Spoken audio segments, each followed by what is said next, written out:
Okay, guys. So a little more formal today, as you can see. Um, I'm moving ahead with the how the Irish saved civilization talks today, and we are in chapter 3, a shifting world of darkness, unholy Ireland. So finally we're moving to Ireland in this book, say it called How the Irish Saved Civilization. And this chapter is kind of about like how it's pre-Catholic Christian Ireland in just a broad brush stroke of it. And Cahill begins on page 71 by describing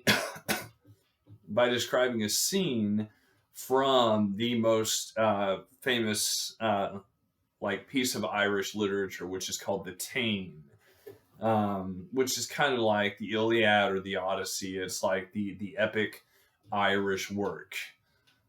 And so in this scene from this book, it's actually a scene that's fairly early on in the Táin, and basically there's this husband and wife in their bedroom, in their bed, and they're having a conversation in bed.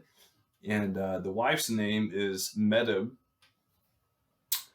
And basically, he says to her, her husband says, aren't you lucky that you're married to a wealthy man? And she's like, wait a second. I was already wealthy before I got married to you. Really, you're the one that benefited from our marriage. And he's like, no, you clearly benefited. You clearly took a step up in life when you married me. And so they get into this big argument about who brought more to the marriage, like economically, wealth-wise, who brought more, and to the point where they get up in the middle of the night and they start making a list of everything, kitchen pans, chickens, of every item that they both brought to the marriage to see who brought more to their marriage. And it turns out that Medb is in the end, she's behind by one cow. Like her husband brought more to the marriage than she did by one cow. And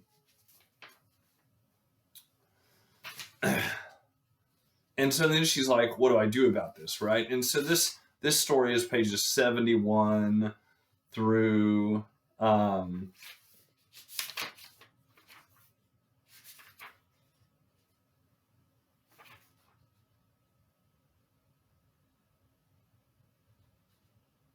71 through 78, pages 71 through 78. On page 76, Cahill is talking about these characters, these Irish characters, Queen Medb, for example. 76, top of the page, he said, here is no deliberation or subtlety. We are far removed from Virgil, Cicero, Plato, going down. The characters of the Táin do not think profoundly. They do not seem to think at all, but they do act, and with a characteristic panache and roundedness that easily convinces us of their humanity. So with Greek philosophers and stuff, you get a lot of deep thinking. The characters, think real deeply. But this is more like Beowulf. There's not a lot of not a lot of deep thought going on here. These are people of action.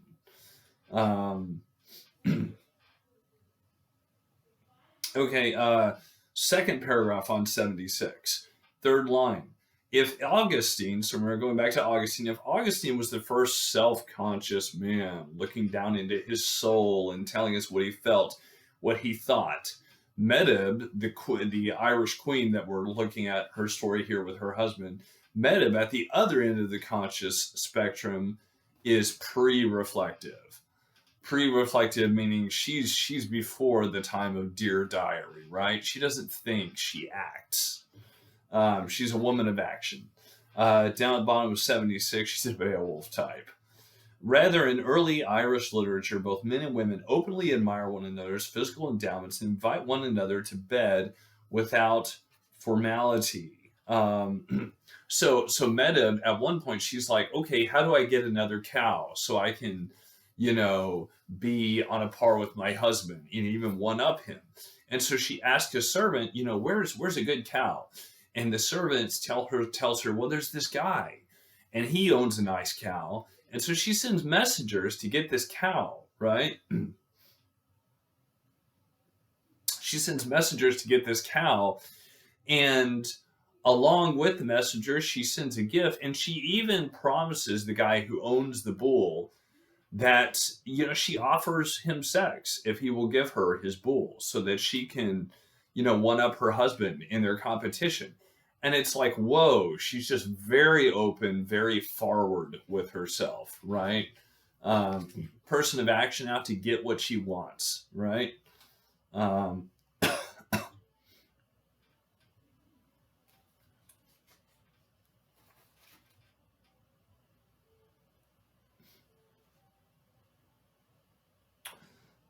page 78. Page 78.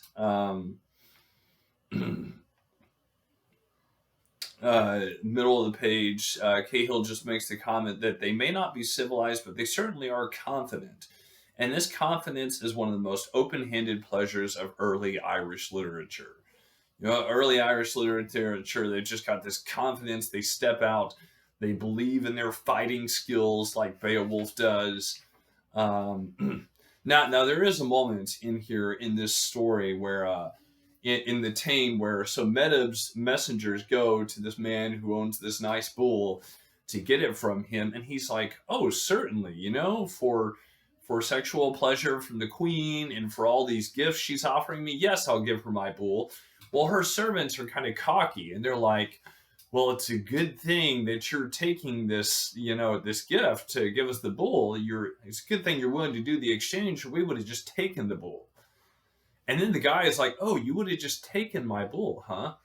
So then his servants get ticked. And so then this big fight starts. Like initially he was like, yes, I'll trade you my bull. But then Medb's servants are like, well, we would have just taken the bull. And now there's a fight on because people get ticked off. So there's this big war, and on one side you have Medb and her men, and it's all over this bull. And on the other side, you have the most famous warrior in ancient Irish culture, Cuchulainn.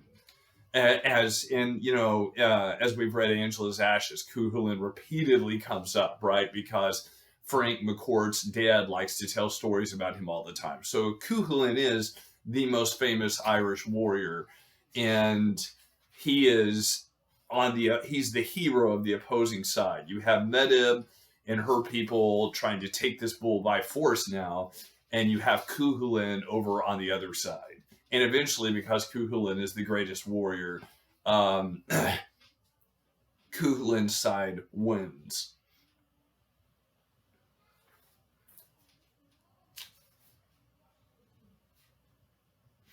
But again, it's Medb going to war. It's not her husband going to war, right?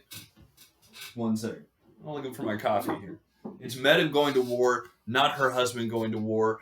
Medb is even offering herself to this other guy initially at the beginning in order to get this bull that she wants. And then she goes to war when he ultimately decides not to give it to her. So she is, in a sense, the Táin, even though Cuchulainn is the strongest warrior, Medb is the key figure in this story. You've got a female role as the lead role in an ancient work. It's very different from Beowulf in that sense. And she's the one who makes things happen. She's the one who pushes the action forward, even though she loses the battle. But then again, that's not too different than Beowulf, right? I mean, ultimately Beowulf loses and is destroyed. And he defeats the dragon, but he dies in the process.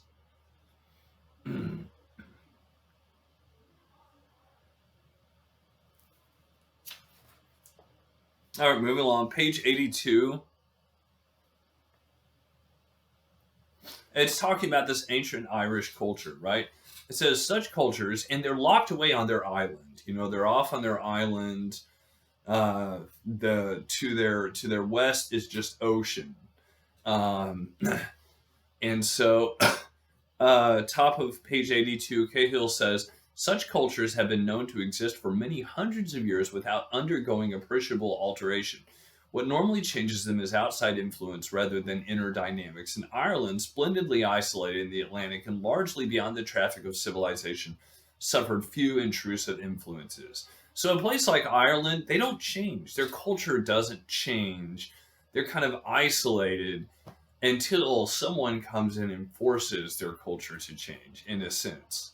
Um, it's kind of like Japan. You've got this isolation, which produces this very unique culture that doesn't change until wham, it's forced to interact with another culture.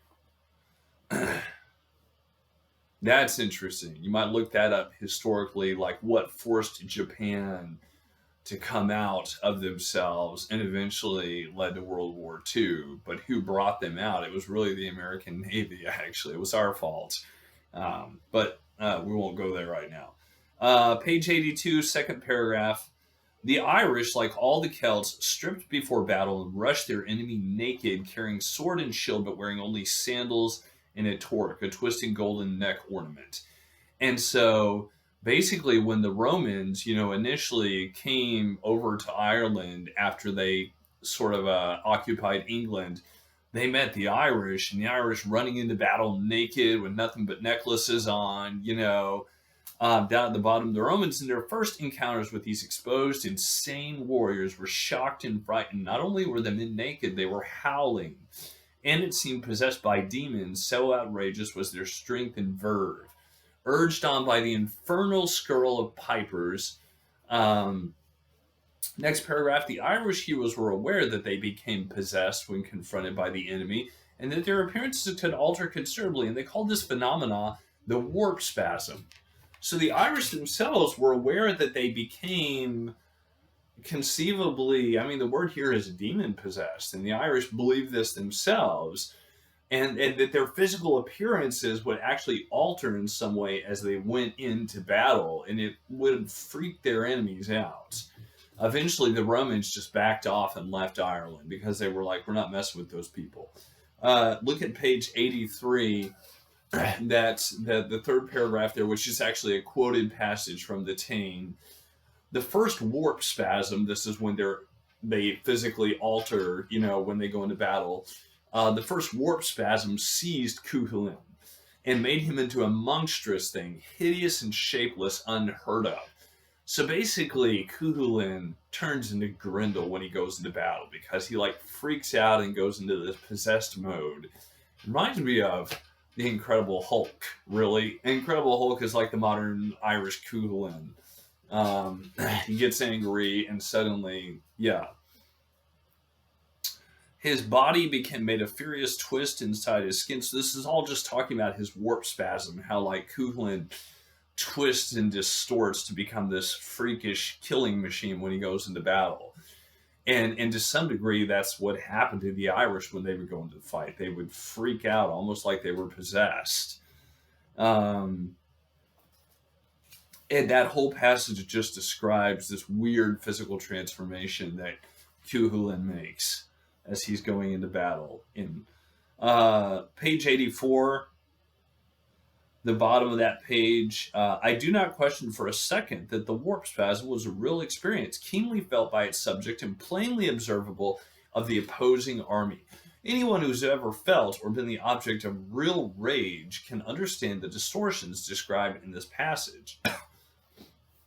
Page 85, as I think can anyone who has experienced terror, as I think can anyone who has experienced terror. What a perfect ritual for dealing with the warrior's own terror, as the booming of the heart within his breast is transformed into the baying of a watchdog at its feet, and he himself is transformed from ordinary mortal into killing machine.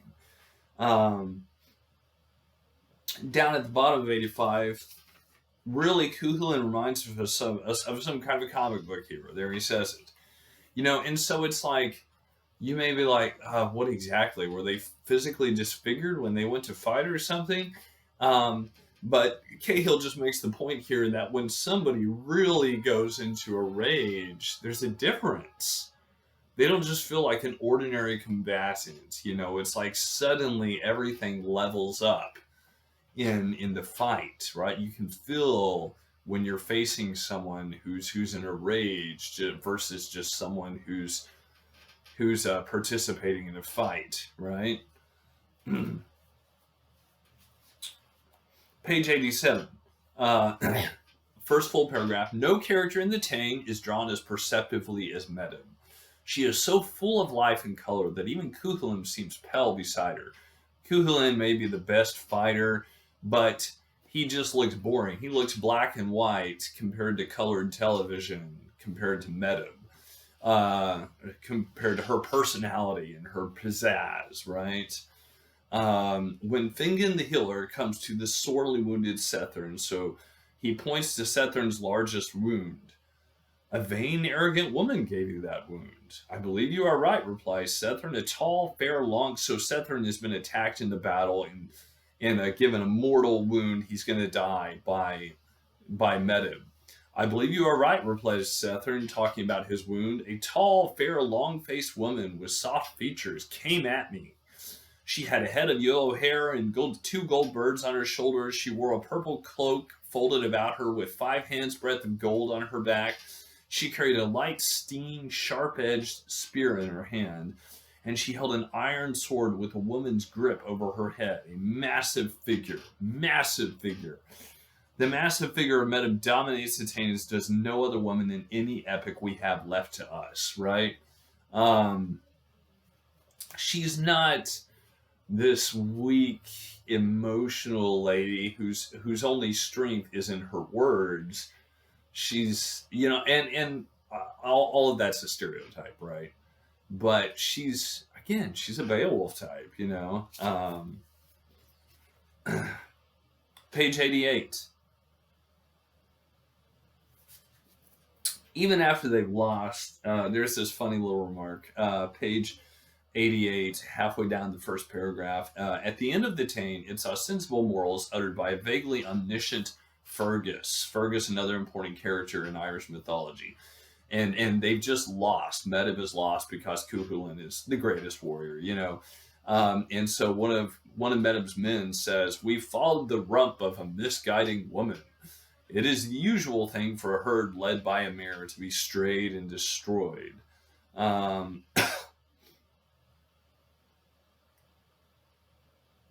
But again, even if they did follow her and she was their destruction, and the men are like, "We shouldn't have followed a woman," the point is that they did follow a woman. They were led by a mare. She's the leader. She takes them into battle. Page 88, first full paragraph. Nor is she an exception in this literature. Cuchulainn is trained in battlecraft by 3 women, each more extraordinary than the one before. The god of war, mentioned briefly in the Tang, is put into shade by the 3 goddesses of war who regularly make the scene and stir things up. And so Cuchulainn himself, even though he is, the fiercest warrior as a man, he was actually trained by 3 women, by 3 goddesses of war. Page 89. Well, down at the bottom, there's another character, as she's being carried away by her new husband, quote unquote. Basically, she's being trafficked, and as she's being carried away, she commits suicide. And this is by jumping out of the wagon and bashing her head on a rock. And the reason Cahill brings this up is there's one of the most famous stories in Roman literature is the story of a woman named Dido and her husband Aeneas. It's part of a bigger story, but he leaves her, and over depression over his having left because she was infatuated with him, she kills herself with a knife.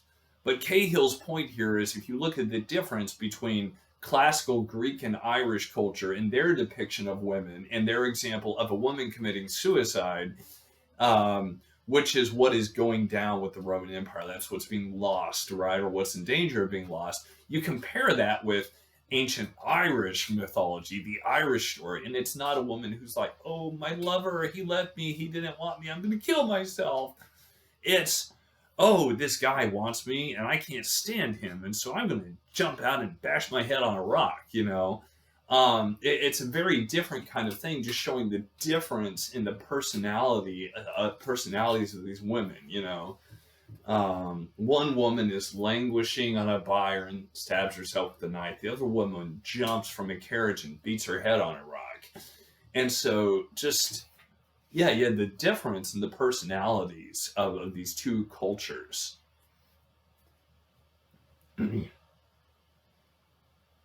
The great civilized Roman and Greek cultures, and then the raw, down to earth Irish culture that we've got here.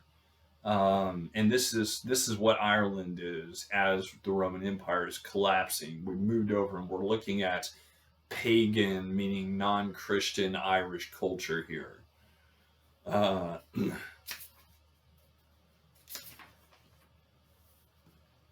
over to page 94.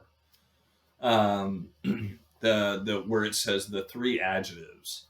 The three adjectives: generous, handsome, brave, used to describe the murdered man, are a summation of the Iron Age moral code. So, what is the moral code of these people? It's be generous, be handsome, be brave. Middle paragraph on page 94. Recall Medb's boastful self-description. I outdid all my sisters in grace and giving, and battle and warlike combat. Her sisters are also warriors, right? She says, I was better than all my sisters. She didn't even talk about her brothers, In grace and giving, and battle and warlike combat. Grace meaning she's handsome or beautiful. Giving meaning she is generous. Battle and warlike combat, therefore she is brave. Consider the high standards she set for her husband. She wanted her husband to have the absence of meanness, in jealousy and fear. Meanness is the opposite of generosity. Fear is the opposite of bravery. Jealousy,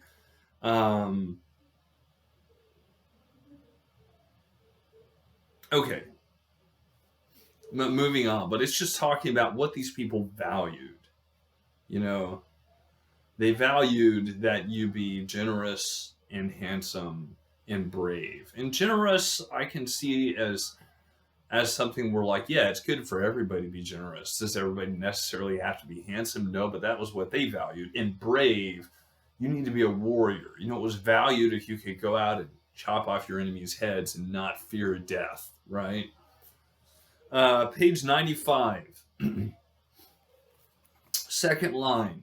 In the heroic eras of various societies, including Ireland's, loyalty served as the foundation virtue, but it is not the insignia of heterosexual unions. Rather, it is the bedrock of same-sex friendships.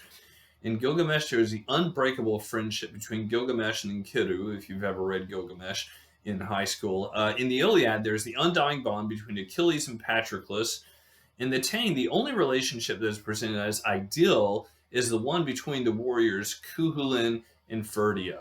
So he says, interestingly enough, in this culture, romance is a thing between men and women, but friendship is reserved for it. Friendship is a heterosexual thing, no,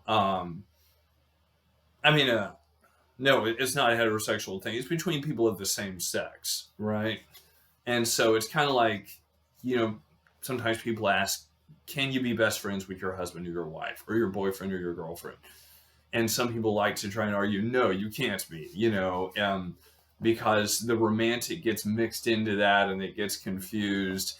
But, here it is. He's just talking about this culture where friendship was something that was between people of the same sex.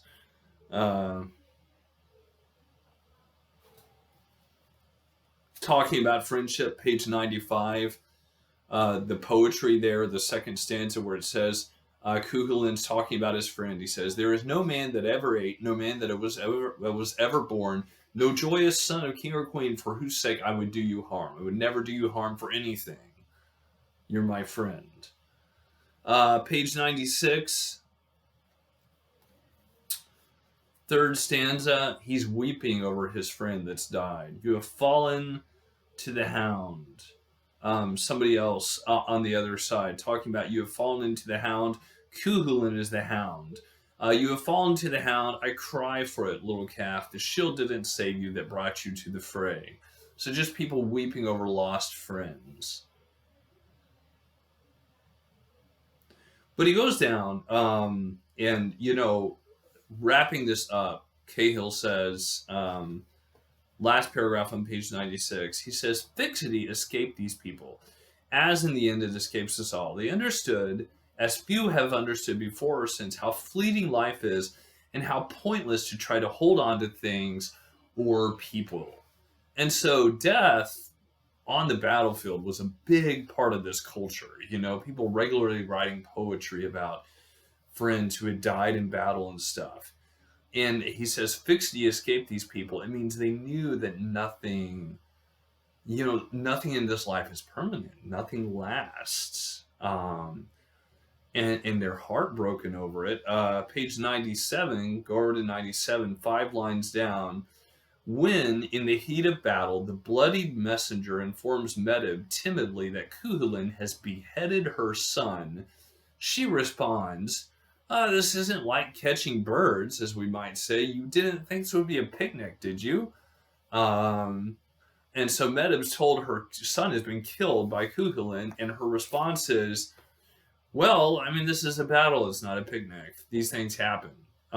So she just very much realizes, as an ancient Irish queen, that nothing is permanent. Death is right around the corner.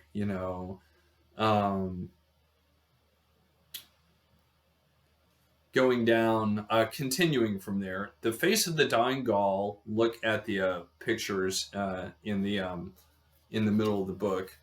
The face of the dying Gaul speaks for them all. Each one of us will die, naked and alone, on some battlefield not of our own choosing. Most of us don't choose the way we die. My promise of undying faithfulness to you and yours to me, though made with all solemnity, is unlikely to survive the tricks that fate has in store. All the hidden landmines that beset human life. So we make promises to each other, but we never know if we're going to be able to keep those promises because we don't know what's going to happen tomorrow, right? What we can rely on are the comeliness and iron virtue of the short-lived hero, his loyalty to cause and comrades, his bravery in the face of overwhelming odds. So all these people can rely on is the warrior, on braveness. Rely on the fact that while we live, while the warrior lives, he'll step out and be bold and be brave. Or while she lives, she'll step out and be bold and be brave. And we can rely on that, but we can't rely on them always being there or on them necessarily keeping their promises because, they may die, in the next moment. Life is a battle, right? Which all of this rings true. It sounds very much like our experience right now, with the coronavirus going around. Not, it's just the world is very temporal, and that feels dangerous. That makes us fearful in a way, and that's what the Irish live with day in and day out. Is they've got this sense of fear that nothing is fixed, that you can't depend on anything. And so you just work yourself up into a passion and go out and fight in that battle and try not to think about the fact that this life isn't permanent. Because if you do that, then, you'll just get distracted from the battle, right? So that's the picture of pagan Irish culture that Cahill is presenting for us. And mind you, it is his picture. He's telling the story, right? Just like the story at the beginning, talking about, well, who tells the story? Do the lions or do the, And so again, everything that Cahill says here, it's, if you're like, at points you're like, I think he's a little biased, or I think he's got some kind of angle he's working. Well, sure he does, because everyone does. So take all this with a grain of sand, but this is his perspective on ancient Irish culture, that there was this sense of fear in their culture, and this sense of, let's just try and drink up and go running into battle because, all we've got to believe in is courage and the strength of our arms to fight, because we're not promised tomorrow. We have no idea if we'll have another day, right? Really, we don't even know if we'll get to keep promises that we make to each other. Uh, Down at the end of that first paragraph on page 95, after the assassination of John F. Kennedy, Daniel Patrick Moynihan was heard to say that to be Irish is to know that in the end, the world will break your heart. Such an outlook and such a temperament make for wonderful songs and thrilling stories. All this action and stuff and running out into battle makes for great songs, exciting stories, but it doesn't make for peace or social harmony. You know, it's hard to find a sense of peace and social harmony when you're like you've got this sense, well, nothing is fixed, nothing's going to last, right? Though Medb and Enlil, though all these ancient Irish characters are very exciting, they probably weren't that fun to work for because they were so chaotic and always flying off, you know. Um, these are the masters, people like Medb. Now let's get the view of the servants. Let's get the perspective of the servants. So now we're going to turn to Patrick. Remember we talked about the Irish would make raids, they would kidnap people. They were very feared in mainland Europe. And one person who was kidnapped was Patricius, or Patrick, St. Patrick as we've come to know him. And so now we're moving to the story not of one of the ancient Irish leaders, but of a slave of Patrick.